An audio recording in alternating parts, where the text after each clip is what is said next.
At 2:11 a.m., a single mother collapsed on her cold Brooklyn kitchen floor, clutching her crying 6-month-old baby. Her hands trembled. Her bank account was empty. Her grocery store shift had been cancelled again. And with no formula left, she broke. With shaking fingers, she typed the only message she could think of. "Hi. I'm really sorry to message you so late. My baby has no formula, and I don't have money. Please help." She hit send. Her phone vibrated instantly. Read. Across the city, inside a silent Manhattan penthouse, Damian Hale, the coldest billionaire in America, glanced at the notification. He never answered messages after 10 p.m. Yet something about this one made him pause. Brooklyn's winter wind rattled through Emily Carter's tiny apartment. Liam cried in her arms. The heater wheezed helplessly, the windows cracked, the paint peeling, everything around her felt broken. Bills piled up. Shifts were gone. Payday was 2 weeks away. She whispered to her baby, "Mommy's trying." But the formula tin was completely empty. Pride had kept her quiet for months, but desperation finally pushed her to scroll through old contacts from a church outreach. She typed a new message. "This is Emily. I'm embarrassed, but if you can help with $25, I'd be grateful." Send. Her stomach crashed, she had typed the wrong number. She immediately corrected herself. "I'm so sorry. Wrong number. Please ignore it." The reply came fast, cold. "Who is this?" She panicked. It was a mistake. "Please forget it." Another message. "You said you needed money. Why are you messaging strangers at 2 a.m.? Her heart raced. "Please ignore it. I didn't mean to bother you." Then. "How much?" She hesitated. $25, but please, just forget it." The next message chilled her. "Send your PayPal." She tried to decline, but the stranger insisted. "Don't waste my time. Send it." She sent it. 30 seconds later. $2,000 appeared in her account. She collapsed in shock, tears streaming. Liam's crying faded as if sensing the relief.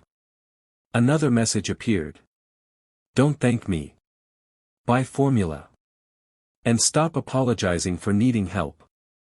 Good night." Emily's fingers shook. Who are you?" After a long silence. "Damian Hale." Her breath caught. The Damian Hale. The ruthless billionaire who didn't respond to anyone, yet responded to her. Meanwhile, in his penthouse, Damian stared at his phone longer than he should have. The simple message, "My baby has no formula," had pierced something in him he didn't even want to admit existed.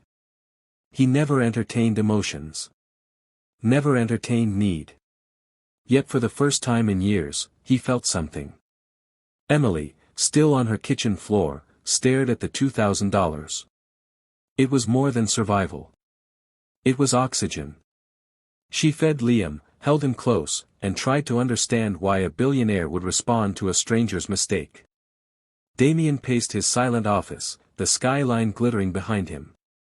Hale Tech had made him powerful, untouchable, isolated. He liked it that way, until a desperate mother unknowingly slipped past his guard. He didn't understand why he acted. Only that he had. Morning came. Emily wrapped Liam in a blanket, checked the money again, and whispered to him that everything was finally okay. But her mind kept circling the same question. Why would a man like that help me? She typed. "Sir. I still don't know who you are. Can I ask why?" No reply.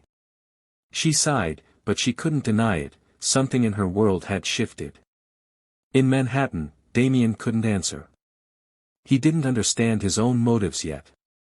He stared out at the river, uneasy with the unfamiliar feeling inside him. Emily went out in the cold morning to buy formula, diapers, and basic food. Every step felt surreal. She kept thinking about the cold billionaire who had done the warmest thing she'd ever experienced. Damian returned to his meetings, but every time he tried to focus, her message echoed in his mind. He hated the distraction, yet couldn't shake it. Their worlds, hers filled with survival, his built on power and silence, had collided by accident. And neither of them could walk away unchanged. The text sent at 2 a.m. had cracked something open. Something neither of them expected. Something that was just beginning. Emily tightened her grip on Liam's stroller as she pushed it down the cracked sidewalk outside her apartment.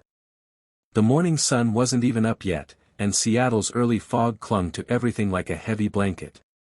Her breath formed faint white clouds as she walked fast, trying to beat the bus that always came too early and left too quickly. The night had been long, but for the first time in months, Emily had woken with something she thought she had lost forever: relief. Liam had slept peacefully after she fed him with the formula she bought from the money Damian Hale sent in the middle of the night. She didn't know how she would repay him. She didn't even know why he had helped her. And yet he did. She checked her phone more than she wanted to admit. No new message. And that was okay. People like him didn't talk to people like her. It was a one-time thing, a moment of unexpected kindness from a stranger. She had accepted that. She walked into her workplace, a small, old dry-cleaning shop on the corner of 13th Street. The bell above the door jingled as she stepped in. The place smelled of detergent, steam, and exhaustion. Her boss, Mrs. Turner, was already inside, her usual scowl carved into her face. "You're late again," the older woman snapped. Emily swallowed her apology. It was always something. The bus. The stroller. The weather. Or simply life happening too hard. But before she could respond, Liam started fussing in his stroller. Mrs. Turner glared at the baby like he was a fire hazard. "I told you, Emily, this is not a daycare." "I know," Emily said softly.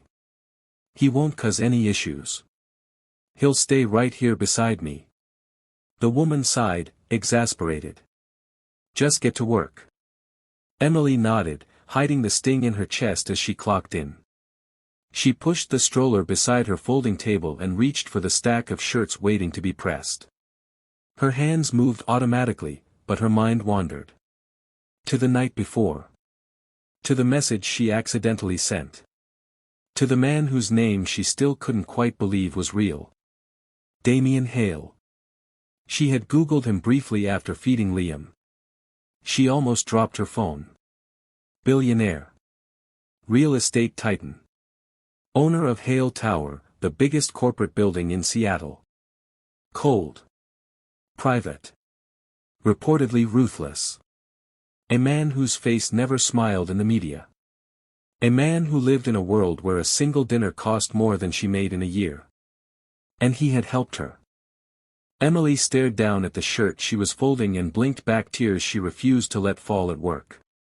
She didn't deserve his generosity. She didn't even know how to thank him properly. Anything she said felt too small. Her phone buzzed. Her heart jolted. She wiped her hands on her apron and picked it up quickly. Unknown number. "Are you and your baby all right?" Her breath caught. Her fingers trembled as she typed. "We're okay, thank you again." I don't know how to express how much it meant. Another buzz came almost instantly. "You don't need to repay me. Just take care of the child." Emily pressed her lips together, a tear slipping down her cheek before she could stop it. She quickly wiped it, hoping no one noticed. Before she could respond, another message came. "What's his name?" Her heart softened. "Liam," she typed. "His name is Liam." A long pause. Then. "Liam is a strong name." Emily smiled, really smiled, for the first time in days. Meanwhile, in Hale Tower. Damian sat at the long conference table while executives pitched a property expansion plan. His expression was blank as always, his posture perfect, his presence intimidating.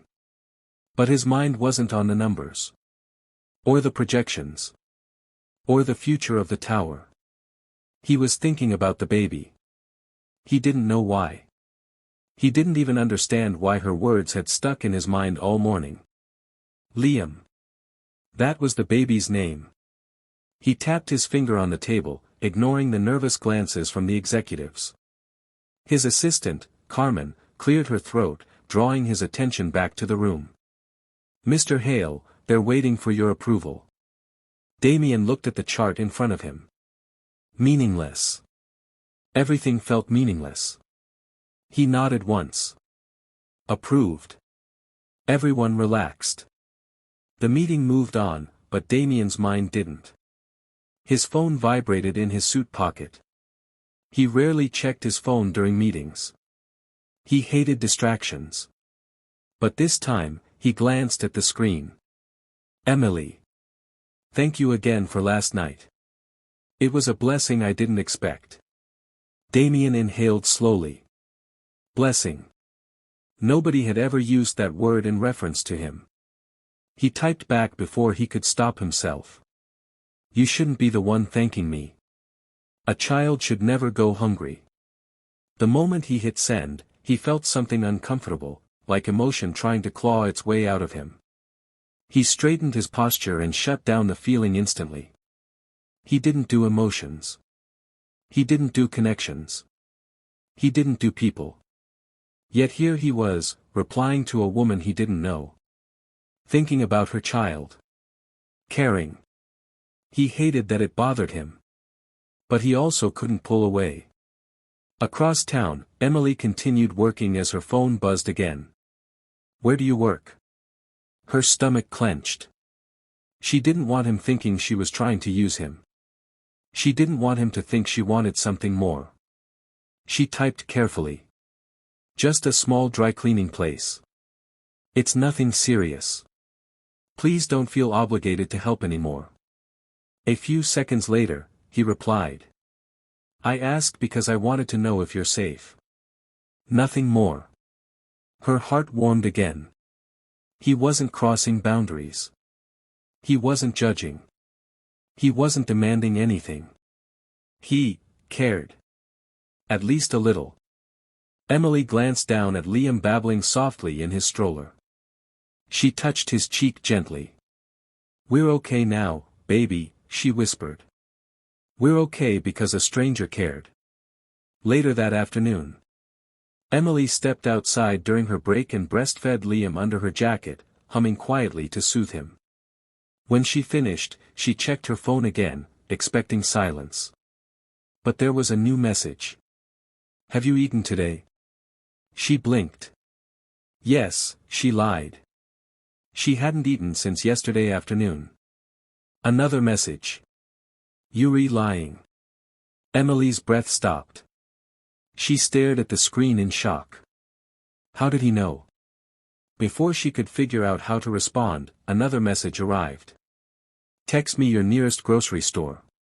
Her heart raced. No, please. You've done more than enough. I don't want to take advantage. He cut her off. This isn't charity. It's human decency. Now text me the grocery store. Emily pressed a shaking hand to her forehead. She didn't want to be a burden. She didn't want to feel small. But she also couldn't deny her refrigerator was nearly empty. After minutes of battling with herself, she typed the store's name. He responded instantly. Go there after work. Your order will be ready. Emily covered her mouth as tears streamed down her cheeks. Liam cooed softly against her chest. She whispered, why is he doing this? Why us? She didn't know that Damian was pacing his office at that exact moment, annoyed at himself for caring, and yet unable to stop. He didn't know why he was doing this either. He just knew one thing. He couldn't ignore her. Not anymore. When Emily finished work and walked into the grocery store, she expected maybe a bag of formula. Maybe diapers. Instead, The worker at the counter smiled at her and said, "Pick up for Emily Carter. Everything is already paid." Behind him were 5 full bags. Formula, baby food, diapers, wipes, bread, canned soup, apples, cereal, even a small stuffed bear for Liam. Emily's knees went weak. She held on to the counter to keep from collapsing. Tears fell freely. No one had ever done anything like this for her. Not her ex. Not her parents. Not her friends. No one. She texted him immediately. "Damian. I can't accept all this. It's too much." His reply came fast. "It's not too much if you need it." Emily bit her lip, trembling. "Why are you helping me? You don't even know me." A full minute passed. Then another. Her heart pounded, waiting. Finally, his message came. "Because once, someone helped me when I didn't deserve it. And I never forgot." Emily stared at the screen, stunned. Who was this man beneath the cold billionaire image? What had he gone through? Why did his words feel heavy, broken? She held Liam close and whispered. "He's not who the world thinks he is." At that exact moment, in his penthouse overlooking the city, Damian stared at Emily's message with an expression he hadn't worn in years. Vulnerability. He didn't know how he had let a stranger in so quickly. He didn't understand why helping her felt so right. He didn't know why her voice lingered in his mind. But he knew one thing.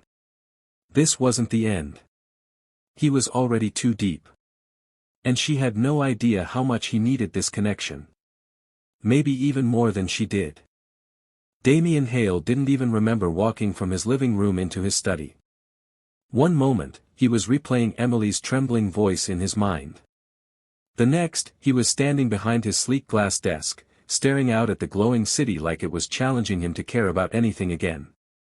Outside the penthouse windows, the sky stretched dark and bruised, pre-dawn Manhattan resting quietly beneath him. And there he stood, the coldest, most closed-off billionaire in the city, wide awake. Haunted. Damian Hale had been disturbed by business deals, hostile takeovers, betrayals, even stock market crashes. But never, ever, by a single text from a struggling single mother. He still couldn't believe it. He had opened her message out of irritation. A wrong number. Someone begging for help. The kind of thing his security filtered every single day. He should have deleted it. Blocked her. Moved on. But something. No, someone. Had stopped him. Emily Carter. The woman with the exhausted voice. The shaky apology. The quiet dignity wrapped around pure desperation. The sound of a baby crying behind her. And the soft, breathless way she tried to hide her fear. Hours later, he could still hear her whispering. "I'm sorry. I didn't mean to disturb you." Why did those words cut so deep? Maybe because nobody apologized to him sincerely anymore. Maybe because everyone in his life demanded, expected, calculated. But Emily. She wasn't asking for fame, opportunity, or favor. She was begging for baby formula. Damian lowered himself into his chair, jaw tight. "Who are you?" he murmured into the empty room. He didn't know. But he knew one thing. He wasn't done. Not with her. Not with this strange pull in his chest that refused to quiet down. Across the city, morning sunlight crept into a tiny studio apartment. Emily woke to the soft gurgling of her baby beside her. For the first time in weeks, she smiled. Liam's cheeks already looked fuller after last night's formula. His eyes softer. Warmer. She brushed her fingers over his curls. "Good morning, sweetheart." Her phone buzzed. For a moment, dread washed over her. Was it him? The stranger who sent her money? The man she texted by mistake? Her stomach tightened. She picked up the phone. No message. Just a bank notification. The money was real. It wasn't a dream. It wasn't a glitch. Someone helped her. Someone kind. Someone she would never meet. Her eyes softened. "Thank you," she whispered into the quiet room. She wanted to message him again. Just to say a proper thank you. But fear gripped her. She didn't want to bother him. She didn't want to risk losing the miracle. So she told herself he had forgotten her. But Damian Hale had done the opposite. By the time sunlight hit the penthouse windows, Damian sat in the back of his armored SUV, headed toward headquarters. His assistant read morning reports beside him, but he wasn't listening. His eyes kept drifting to his phone. Waiting. For what, he didn't know. A text. A thank you. Something. But nothing came. She didn't reach out, he muttered under his breath. And to his own surprise, he felt disappointed. At exactly 9:07 a.m., his phone vibrated. His pulse jumped. But it wasn't Emily. It was Ryland Pierce, his head of security. "Sir, you asked me to look into the phone number from last night." His assistant looked up sharply. No one acted without Damian's approval. But Damian had asked for this privately. "Yes," he said calmly. "What did you find?" "A lot, sir." "She's." "Send the file," Damian cut in. "I'll read it." The call ended. A digital file appeared instantly. He opened it. Emily Rose Carter. 26. Grocery store cashier, part-time. Lives in one of the cheapest apartments in the Bronx. One infant son. No partner listed. Barely surviving.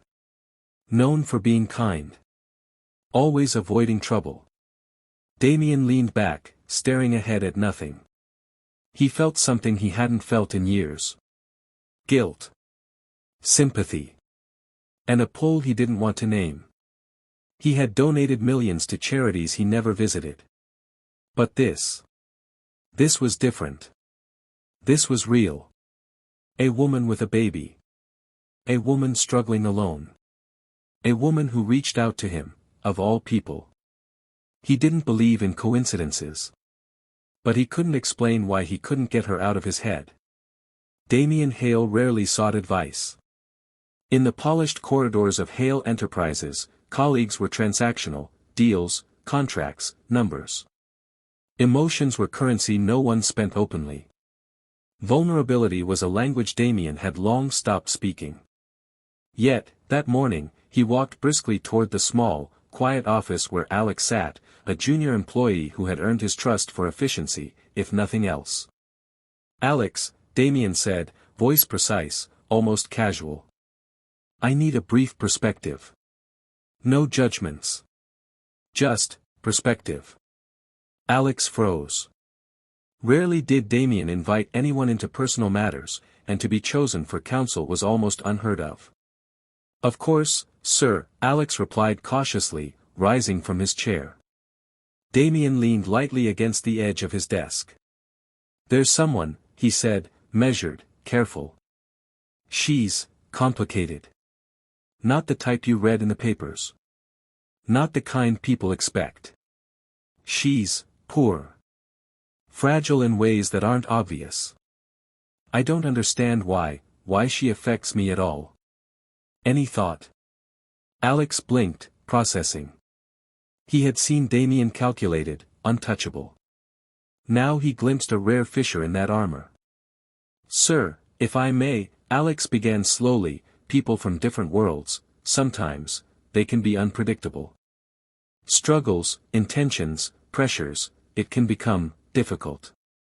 You've built everything. Wealth, control, your life is precise. Engaging with someone so different, it could be complicated." Damian's eyes were unreadable.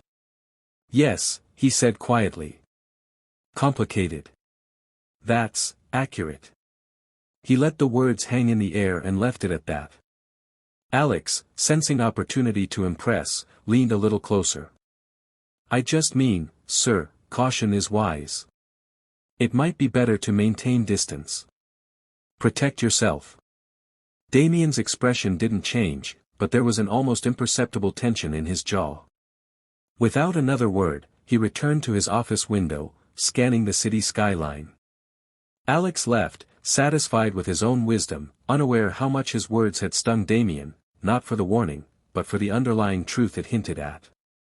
Across the city, Emily Rose Carter struggled with her own hesitations. Liam gurgled happily in his high chair, a faint curl of his hair brushing against her hand.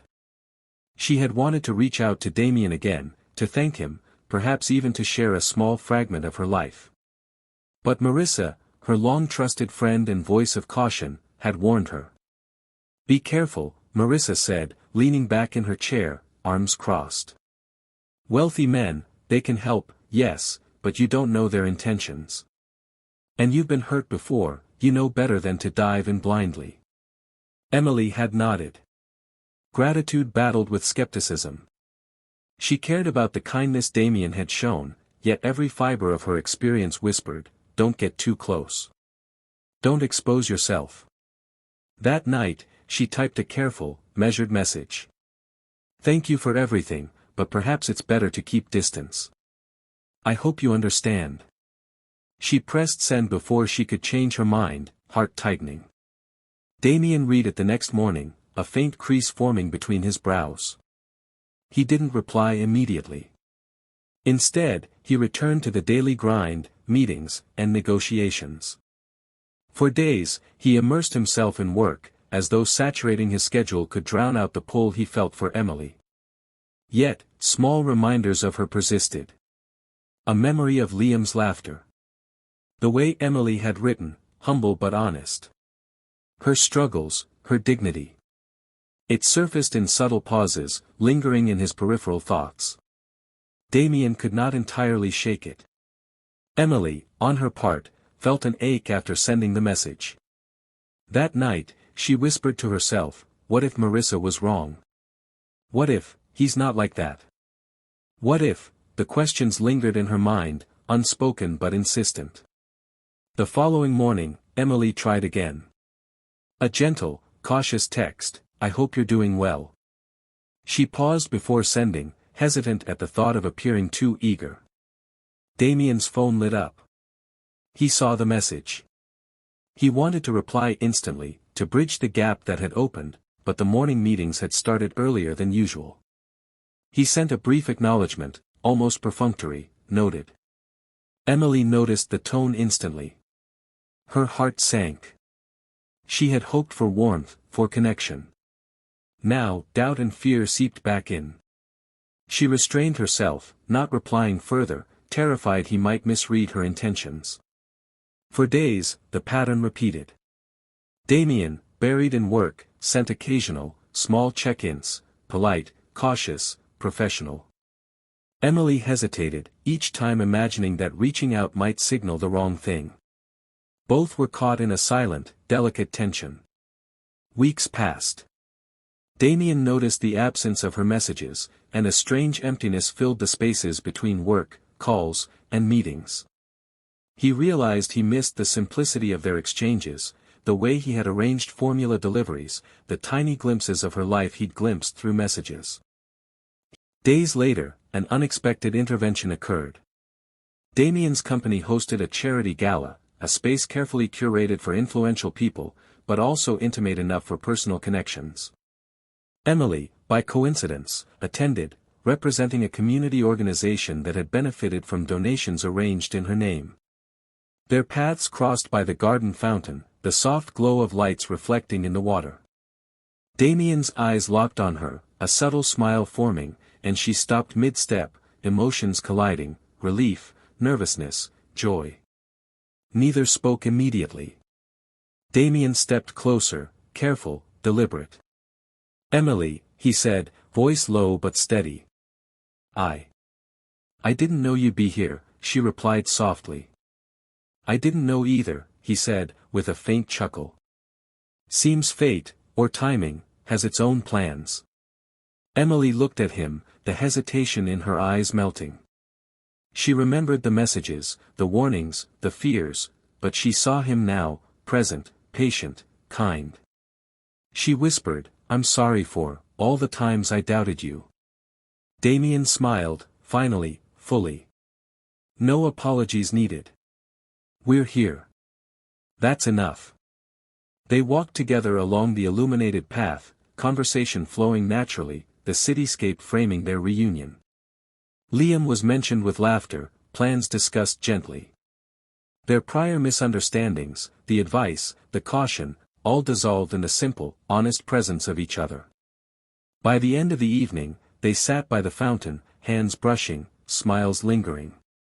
Damian's usual guarded demeanor softened entirely, not because of obligation, but because of trust. Emily leaned lightly against him, no fear, no doubt, only warmth, relief, and the sense of finally being seen. The story concluded not with grand declarations, but quiet certainty. Damian and Emily had navigated fear, advice, and pride, but now stood together, a bond forged in challenge, patience, and subtle understanding.